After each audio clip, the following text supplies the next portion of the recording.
Ano ba yan pinagsasabi mo? Pinalakihan ko siya ng mata. I should secure your safety kaya babalik ako sa unit nyo kahit ipagtabuyan mo ko. Napakarami ng bodyguards doon. Hindi mo na kailangan. Is this about last night? Putol niya sa litanya ko. Natahimik ako dahil doon. Hindi ko na rin alam ang sasabihin. At ayoko rin na pag-usapan pang tungkol dyan. Naalala ko lang na hinayaan ko siya kagabi. Na bumigay ako at nagpaubaya sa mga, oh my gosh, naalala ko na naman, ang laki-laki nitong unit mo. Bakit kailangan pang, yeah, malaki ang unit ko. Is it better for the both of you to move here instead? Namilog ang mata ko, agad ko siyang tinalikuran. Kasi pakaramdam ko parang mas lumalala yata ang topic na to habang tumatagal ang usapan. Mabilis akong bumalik sa unit ko. Stress na hinilod kong sentido. Hindi rin naman ako mapakali sa unit pagkatapos ng usapan kaya bala ko na sanang bumaba para magtungo sa poolside ng condo building. Saktong paglabas ko nang bumungad sa akin ng mga nagmamadaling tauhan ni Caspian. Paniguradong naunang maglakad si Caspian, nakasunod lang ang mga tauhan niya. Gusto ko magtanong kung bakit pero kitang-kitang emergency ang gagawin ng grupo. May isang tauhan na lumapit sa akin. Ma'am, mas mabuting sa loob ka na po muna. Ani at nagmamadaling sumunod kagad sa mga kasama. Hindi ko maintindihan kung anong nangyayari pero alam kong para si kakabuti ko lang din ang sinasabi niya. Sumunod na lang ako at sinaradong pinto. Tutungo pa man din sana ako sa baba. Nagtataka na umupo na lang ako sa sofa. Kumuha na lang ako ng remote at nagbukas ng TV. Ito na lang ba ulit ang kausap ko hanggang magabi? Advertisement ang lumalabas nung uuna. Sumunod ang isiningit na balita para sa oras na yon. Bumuntong hininga ko habang pinapanood ang nagliliyab na gusali sa balita. Nasunog daw ang paaralan na nasa TV ngayon. Matapos ng malakas na pagsabog ay hindi pa kagad maapol ang apoy sa buong building. Kasalukuyan itong ginagawa ng mga bumberong nandito sa naturang insidente. Ani-reporte ng babae sa TV screen. Babaliwalain ko na sanang balita at bala kumuha ng pagkain sa ref. Nang mabasa kong headline na nakasulat sa screen. Public school ang biglang sumabog. Nabitawan kong remote na bitbit at wala sa sariling lumabas kagad sa unit. Hindi maaari, hindi kinagrasyang school na sumabog na yon. Biglang nagbalik sa alaala ko nangyari kay Nathan. Yung pagsabog ng restaurant, yung pagkawala ni Nathan, lahat ng yun ay nagsumiksik sa utak ko. Hindi maaring maulit na naman yun. Hindi sa anak ko, hindi sa kahit na sino. Nagmamadali ako sa may lobby. 4 na tauhan ni Caspian ang kagad na lumapit sa akin. Naalala ko nagmamadaling umalis kanina ang mga tauhan ni Caspian. At ngayon ay may 4 na tauhan din na papalapit sa akin. Ayokong isipin na sana kung para lang sumabog. Imposible, hindi pwede. Aalis ako, seryoso kong salubong sa mga tauhan niya. Nagkatinginan muna sila ng kasama niya bago siya nagsalita. Ma'am, hindi po pwedeng umalis ngayon. Kumunot ang noo ko sa kanila, tila nag-aalangan pa sila. Parang may tinatago silang 4 sa akin, bagay na dapat kong malaman. Bakit? Nandyan naman kayo ah. Pwede niyo akong samahan kung gusto niyo. Ani ko. Hindi talaga pwede ma'am. Sumingit na yung isa sa likod. May importante akong pupuntahan. Tinaasan ko sila ng boses. Pero hindi sila naalarma doon. Tila sanay na silang masigawan at ang sigaw ko'y tila wala na lang sa kanila. Siya nga naman, mas gugustuhin pa yata nilang makitang pagwawala ko dito kaysa pakinggan ang mga reklamo ko. Alam kong importante sa kanilang trabaho nila. Kaya siguradong walang kwentang kakausapin ko sila ngayon. Dahil gagawin lang din nilang trabaho nila, yun ay ang pigilan ako. Si Caspian bang nag-utos? Bakit? Saan ba siya pupunta? Sa public school? Doon ba sumabog ang school? Hindi sila nagsalita. Palipat-lipat ang tingin ko sa kanila. Nagtitinginan lang sila na parang nagtuturoan kung sino magsasalita. Pakaramdam ko ay nasagot ng mga tanong ko. Kung ganoon, mas kailangan kong umalis ngayon. Hindi sinabi ni Caspian ito sa akin. Dahil alam niyang aalis ako para puntahan ang anak ko. Tama siya. Pupuntahan ko ang anak ko. Gagawin ko lahat para makita siya. Hindi ako pwedeng tumambay lang doon at maghintay kung anong ibabalita nila. Kumuha ako ng patalim sa bag na dala ko. Tinuto ko yun sa leeg ko. Bahala na. Gagawin kong lahat makita ko lang ang anak ko. Ikamamatay kong paghihintay kaysa lumabas para siguraduhin ang kaligtasan ng anak ko. Subukan niyong pigilan ako. Sasaktan ko sarili ko. Napanganga sila. Hindi nila inaasahan na gagawin ko yon. Nang may mapansin ako lalapit sa akin ay agad akong umatras at tumakbang. Isasaksak ang patalim na hawak sa leeg ko. Ma'am, ibaba niyo po yan. Kumalma ho kayo. Yung acting leader ang nagsalita. Malumanay ang mga salita nila na parang madadala nila ako sa ganoon. Gustong matawa sa sinabi niya. Nalaman ko school nga ng anak ko sumabog tapos sasabihin niyang kumalma ako. Paano ko magagawa yun? Ma'am, pakiusap, makinig po kayo. Yung iba naman ang nagsalita para sa seguridad niyong ginagawa namin ngayon. Sumunod na lang po tayo para wala na po tayong ibang mapahamak. Dumagdag yung acting leader. Umalis kayo sa daanan ko. Ani ko na may tonong pagbabanta. Pero walang gustong kumilos kaya nairita ako. Alis! Gaya nga nasabi ko mukhang sanay silang nasisigawan. Kaya hindi sila natinag sa mga sigaw ko. Hindi sila madala sa mga banta ko kaya diniin kong patalim sa laeg ko. Sumigid ang kirot doon ngunit binaliwala ko yon. Focus ako sa pagpapaalis sa kanila. Habang tumatagal kami dito parang sinasayang ko na rin ang panahon ko. Imbis na ginamit kong panahon ko sa paghahanap sa anak ko'y nandito pa rin ako. Nag-aaksaya ng panahon sa kanila. Dapat may balita na ako ngayon at alam ko na kung nasaan ang anak ko, kung pinadaan lang sana nila ako ng mga tauhan niyang ito. Ma'am, calm down. Lumapit pa siya ulit. Determinado siyang makuhang patalim sa akin at mahawakan ako. Nakasentrong atensyon ko sa kanya, hindi ko na malayang may tao pa pala sa likuran ko. At ang lalaking yun na nasa likuran ko'y mabilis na nakuhang patalim na hawak ko. At may tinurok siya sa leg ko na dahilan ng panghihina ko. Shit, Kyron! Bulalas ng acting leader na nasa harapan ko. Ang babagal niyo, may dapat pa tayong unahin kaysa sa isang yan. Ani Kyron. Akong pinaparinggan niya, naalala kong siyang crush ni Marisa. Ito ang assassin ni Caspian. Yung lalaking napakasama kung tumingin sa akin. Ayusin mong pagsasalita mo, importante kay Sir Caspian si Ma'am Jovita. Si Tan na acting leader. Naririnig ko lang ang boses nila pero lupaypay ng katawan ko. Gustuhin ko mang upakan si Kyron dahil sa ginawa niya'y hindi ko magawa. Kahit ang pagsasalita'y hindi ko magawa. Kalaunan ay ginupo ako ng antok. Hindi ko alam kung sinong bumuhat sa akin pabalik sa unit ni Caspian. Nagising na lang akong nasa kama niya, nakalak pa ngayon ang pinto. Hindi ko na rin mabuksan ang pinto gamit ang password na alam ko. Binago ng Caspian na yun ang password niya. Iritado at hindi ako mapakali habang nasa loob. Kung hindi lang dahil nasa top floor ang unit ni Caspian, baka dumaan na ako sa bintana ngayon. Inabot ng hapon bago ko binuksan ang tauhan niya. May mga pagkain nakastock doon kaya alam nilang makakakain ako dito. Muntik ko nang hampasin ng tauhan niyang pumasok kung hindi lang sinabing nasa ospital po anak niyo. Dadalhin ko po kayo ngayon doon. Napangangakot kagad na sumugod palabas. Sa pagmamadali hindi ko na malayang nakashorts ng pangbahay at sando lang ang suot ko. Ni hindi man lang ako nakapagsuot ng bra. Nakalimutan ko rin ang tsinelas ko. Narealize ko lang lahat ng yun noong makarating ako sa ospital. Natigilan pang ako sa bungad ng hospital na pinagdalhan nila. Pero nang maalalang nandito sa ospital ang anak ko at maaring masama ang lagay agarang nabura sa isipan kong isipin ang itsura ko. Agad ako nagtungo sa front desk. Pero alam ng mga kasama kong tauhan ang kinaroroonan ng anak ko kaya dire-diretso na ako kung saan sila tumutungo. Sa private room ang bagsak namin at para akong tatakasan ng kaluluwa na mapagbuksan kung walang malay kong anak. Nakarati siya sa hospital bed at may iilang pasa sa braso. She's stable, mga pasalang natamo niya unlike sa mga klase niya. Ang nurse na umayos sa swero ng anak kong nagsalita. Napakurap-kurap ako't natigilan. Kung ganun ay maswerte pang anak ko. Niyak na hinawakan kong kamay niya. Natakot akong baka masaktan ko siya kaya dahan-dahan lang nagpapakahawak ko. Gigising na siya mamaya. Ulit ng nurse. Tipid akong ngumiti sa kanya bago siya umalis sa silid. Tinignan kong paligid. Hindi ko mahagilap si Caspian. Siya talaga may kasalanan ng lahat ng ito. Kung hindi dahil dyan sa mga kalaban niya, ay hindi mangyayari ito sa anak ko. Siyang dahilan ng lahat ng ito. Akala ko baligtas kami kapag kasama namin siya. Bakit parang napapahamak pa yata kami? Nadadamay kami dahil dyan sa trabaho niya. Hindi kami pwede sa mundong ginagalawan niya. Nang magising nga si Gracia ay pagkain kagad ang hiningi niya. Abot langit ang pasasalamat kung ayos na siya. Kaya lang nang magising si Gracia ay tila kakaibang expression sa mukha niya. Tila may kakaiba sa kanya.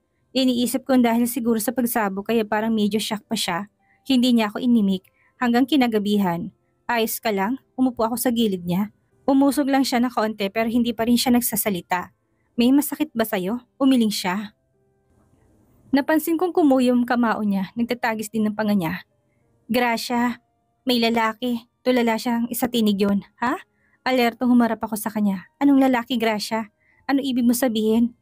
Isang lalaki nagsabi sa akin na alam niya kung nasan si Uncle Nathan. Siya rin ang nagpasabog ng restaurant na pinuntahan niya ni Uncle Nathan. Naitulos ako sa kinaupuan. Ano sinasabi mo? Iritadong binalingan ako ni Gracia. Nagulat ako sa emosyong nakikita ko sa mga mata niya.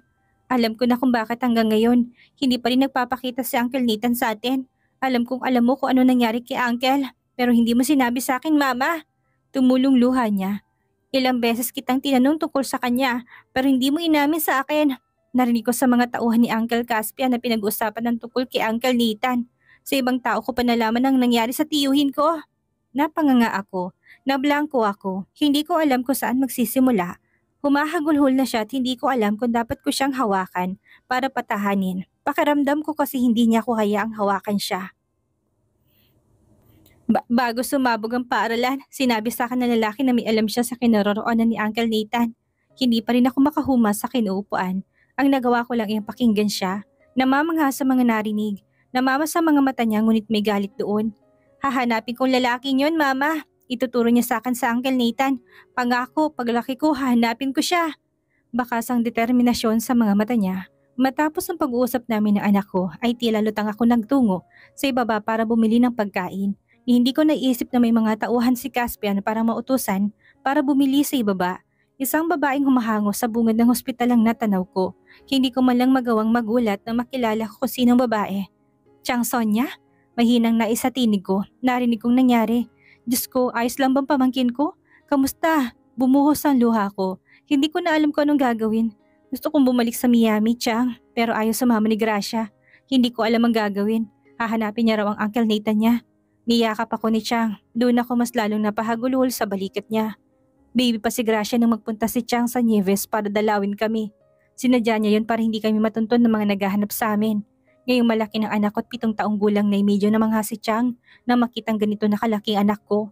Sinabi ni Nathan na nakita na kahit kinuwento niya lahat sa akin ng mga nangyari. After nung pagkikita niyo, sabi ko nga nakabaliwan ang ginawa niyang pagpapakasal sa'yo. Akala ko katulad na ng Caspian ang gagawin niya. Kalauna naintindihan ko kung bakit niya ginawa yon at nalaman kong pati si Nathan wala na rin.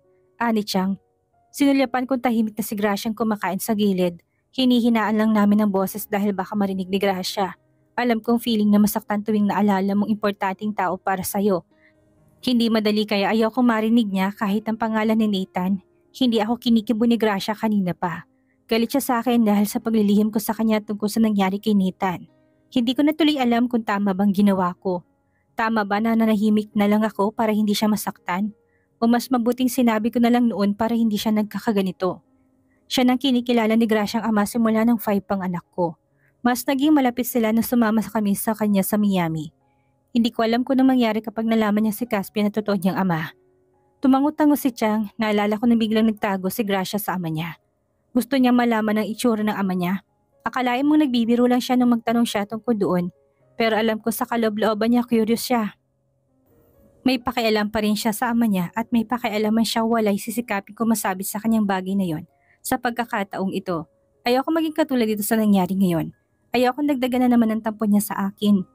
Kinabukasan ay pwede na ma-discharge si Gracia, nandyan na si Caspian. Ngayong umaga lang dumating si Caspian na pinagtaka ko. Nakabihis na si Gracia na alalayan siya ni Caspian. Salamat po, Uncle.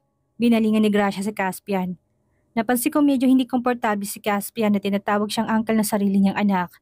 Pero sa pagkakataong ito'y napansin kong namangha siya. Sa pinakaunang pagkakataon ay narinig niyang nagpasalamat sa kanyang anak niya. Salamat po dahil niligtas mo ko mula sa lalaki. Napalingon ako kay Caspian, nagtatanong ang tingin ko. Nagkatinginan kami pero pinili niyang na wag na muna magsalita tungkol doon. Ayaw niya sigurong pag-usapan yun sa harapan ng bata. Tumango lang si Caspian, inakay niya si Gracia para makaupo sa wheelchair. Napansin ko na pangiwi siya nang mapayuko siya, parang may ininda siyang sakit. Ako na nagtulak sa wheelchair ni Gracia, tungo sa parking lot, ngunit habang ginagawa ko yan ay panayampo na ako sa mga kilos ni Caspian. Napansin ko pagkatapos niyang alalayan si Gracia sa paglipat sa wheelchair ay panayang sapon niya sa tagiliran niya. Kahit pilit niyang pinipigilan ang pangiwi, napapansin ko rin na may mali sa kanya.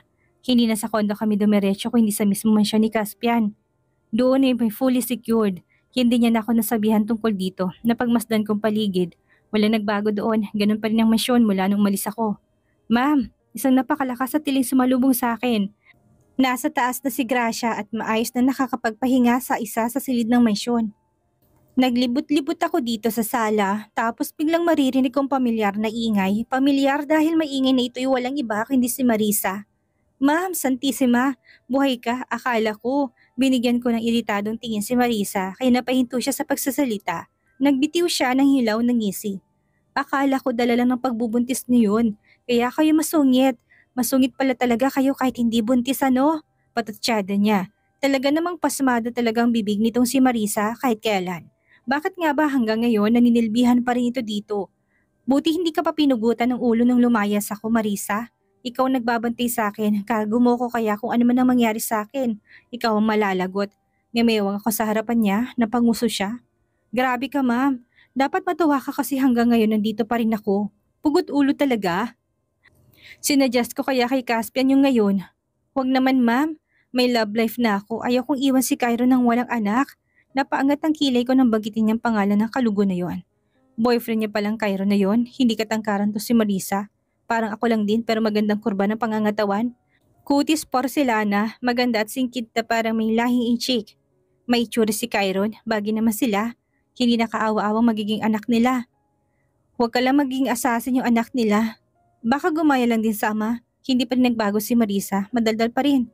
Kinuwento niya sa akin ang mga nangyari nung nandito pa si Olga sa bahay na to. Habang nakikinig ako sa kwento ni Marisa ay parang gusto kong maawa kay Olga.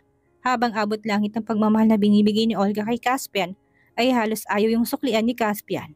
Narinig ko sa silid nila ma'am, nagmamakaawa si Ma'am Olga nung mismong birthday niya na sana raw protektahan niya si Caspian. Natatakot na raw siya. Hindi ko maintindihan kung ano sinasabi niya. Parang takot na takot siya nun eh. Tapos 4 na araw simula nun. Naglaho na parang bula si Ma'am Olga. Tapos sumugod dito si Madam Desa, sinisisi niya si Sir Caspian. Pati si Madam Desa hindi ko na rin nakita pa ulit pagkatapos nun. Pagkakwento ni Marisa, nagtagis ang bagang ko. Kahit parehong may sapak sa utak ang maginang yon, ay hindi naman makatarungang gawin yon sa dalawa. Kung may kinalaman mo si Caspian sa nangyari sa magina, ay tsak na hindi kakatuwa ng anak niya kapag nalaman ni Gracia ang ginawa ng amak niya. Nalaman ko na sa library si Caspian, may ginagawang trabaho. Noong oras na ng pagkain ay kami na lang nagsalo sa hapag. Wala si Gracia, nasa taas, dinalhan lang ng pagkain. Napansin kong panay siya baling sa akin. Sinisikap kong manahimik na lang habang kumakain. Bala kong kausapin siya ngayon sa pribadong lugar. Tapos niyang kumain ay inahan ko na siya sa pagsasalita. Pwede ka bang makausap na tayong dalawa lang? Ani ko sa seryosong boses sabay sulyap sa mga katulong sa tabi. Formal siyang tumango. Okay, siya ang mismong nauna sa pag-akyat, nakasunod ako sa kanya tungo sa library niya. Nakapumulsa siyang sumandal sa kahoy na mesa. Mataman niya akong pinagmasdan at minwestrang upuan sa harapan ng mesa. Nagtungo ako doon at hindi siya nilingon na umupo doon. What is it? Aniya sa barito ng boses, tumikim ako. Marami akong gustong itanong sa'yo. Sinulyapan kong tagiliran niya, napansin ko kumunot ang noon niya, nang mahuli niya akong tumitingin sa tagiliran niya. Tungkol ba sa lalaking tinutukoy ng bata? Seryoso ko siyang binalingan. Tumayo ako't napansin kong nasalubong ulit ang kilay niya sa kinilos ko. Nakasuot siya ng t-shirt na puti. Mabilis kong hinawakan ang dulo ng shirt niya tinaas. Bumungot sa akin ng cast na paikot-ikot sa bewang niya. May konting dugo pa doon. Marka ng dugo. Mula sa sugat niya. Ano nangyari dito? Hindi ko maitagong pag-alala sa boses ko. Napasinghap ako ng hawakan niyang kamay ko para pigilan ang kamay na iangat pa ng tuluyan ng shirt niya. Don't, aniya na may pagtagis ng bagang. Ano nangyari? I got shot again. Aniya at umalo ng lalamunan niya. Dumaan ang pait sa mga mata niya nang balingan ako. But the pain of this wound is better than hearing her call you uncle instead of dad. Pero maghihintay ako kung kailan handa na kayong dalawa para dito. Tumikim ako, bahagya ako lumayo sa kanya at nailang nabitawan ng shirt niya. Bala kong sabihin sa kanya bukas, pero bago yon, gusto kong malaman ang ginawa mo kina Olga. Sarkastiko ako natawa, balang araw malalaman ni Gracia ang ginawa mo. Kung sakaling may kinalaman ka sa pagkamatay ni Olga at pagkawala ni Desa. Hindi magandang pakinggan. My father killed her. Ganon din ang ginawa niya kay Desa. Bumuntong hininga siya. Tila nahirapan pang dugtungan na sasabihin. I tried to protect her as a friend, pero ayaw niyang proteksyon lang binibigay ko. Gusto niyang mahalin ko rin siya, and that's too much. Thought that I have someone in my heart. Bumalik siya sa akin nang banggitin yun. Napalunok ako. Pero pinakasalan mo siya kaya umasa siya. Umigting ang kanyang panga. She knows that you and our daughter was recently living in that little town of Nieves. Napanganga ako. Napakurap-kurap ako na may mapagtanto sa sinabi niya. Pero gusto kong kumpirmahin. Para mabaling sa amin ng atensyon ng ama ko at hindi sa inyo, pinakasalan ko si Olga. Marriage that the suggested too. At yun din ang kapalit ng pananahimik niya tungkol sa inyong dalawa ng bata. Gaya na nasabi ni Nathan para i-divert ang atensyon ng ama ni Caspian na nagpakasal si Caspian kay Olga. My father wanted someone for me. Hindi si Olga. She intended to end Olga's life for it. Napanganga ako sa narinig. Talagang lahat nangaharang sa plano ng kanyang amay iaalis nito. Pero nung na-meet ko nga man niya noon at nakita kong bonding nila kasama si Olga, inakala kong totoong nakikita ko. Na pamilyang turingan nila sa isa't isa, pero ngayon malaman-laman ko pa. Ang ama niya pa mismo ang tumapos kay Olga dahil lang sa minahal ni Olga si Caspian. Mga taong gahaman nga naman sa kapangyarihan. Hindi kita pipiliting maniwala, ikaw nang bahala kung anong paniniwalaan mo. Nasabi ko ng lahat ng gusto mong marinig, dugtong niya. Hindi pa lahat, apil ako. Tungkol naman sa nangyari doon sa pagsabog ng school building. Alanganin ko siyang sinulyapan.